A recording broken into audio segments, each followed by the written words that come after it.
Hello friends, नमस्कार। Welcome to my channel Peace of Mind. दोस्तों, आज मैं आपको शिव कथा लेकर आई हूँ, पार्वती जी की परीक्षा। दोस्तों, देवी सती ने ही पार्वती रूप में अपना जन्म लिया था। पार्वती जी ने दोबारा शिव को अपने पति के रूप में पाने के लिए घोर तप किया और इस तपस्या में इनकी परीक्षा के लिए भगवान शिव ने सप्तऋषियों को भेजा। और जब माँ पार्वती तपरत थी, तपस्यारत थी, तो उसी वक्त सप्तऋषियों ने भोले बाबा की, भगवान शिव की बहुत बुराइयां करी, बहुत बुराइयां गिनाई। फिर भी माता पार्वती अब तटस्थ रहीं, वो उनसे बिल्कुल अपने संकल्प से डगमगाई नहीं।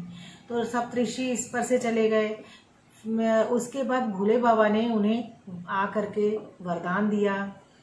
माता इसी के कुछ ही समय के बाद एक बालक की चीखने की आवाज़ आई, पास से ही, तालाब के पास से। तो माता पार्वती ने देखा कि एक मगरमच्छ बालक की टांग खींच रहा है उसे खाने के लिए। तो इस पर माता पार्वती वहाँ गई। उन्होंने कहा मगर से कि आप इस बालक को छोड़ दीजिए। तो मगरमच्छ ने कहा, दिन के छठवें पहर में जो भी मुझे मिलता है मेरा नियम है, मैं उसे अवश्य खाता हूँ। तो इस पर माता पार्वती ने कहा कि आप इसके बदले में क्या लेंगे, जो इसके बालक को छोड़ने के बदले में आप क्या लेंगे। तो इस पर उन्होंने कहा कि जो भगवान शिव से आपको वरदान मिला उसका फल आप मुझे दे दीजिए।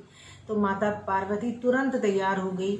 उन्होंने संकल्प लिया कि मैं आपको वो फल दे दूंगी। तो जैसे ही माता पार्वती ने संकल्प लिया, मगरमच्छ की देह चमकने लगी। मगरमच्छ ने फिर पुनः समझाया कि आपने जो तप इतनी मेहनत से प्राप्त किया है, तप और वरदान का फल, आप वो मुझे क्यों दे रही हैं। तो माता ने कहा, नहीं, बालक की जान ज़्यादा महत्वपूर्ण है, आप बालक को छोड़ दीजिए।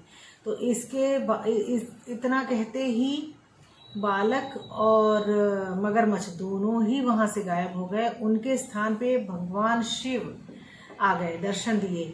और भगवान शिव, चूँकि माता पार्वती ने अपना तपोबल और तप शक्ति का फल भोले बाबा को दिया था, शिव को दिया था, इसीलिए माता पार्वती को दोबारा तप करने की आवश्यकता नहीं रही। जय भोले बाबा।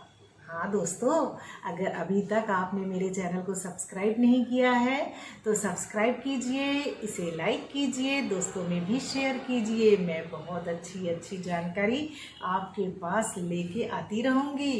Thank you.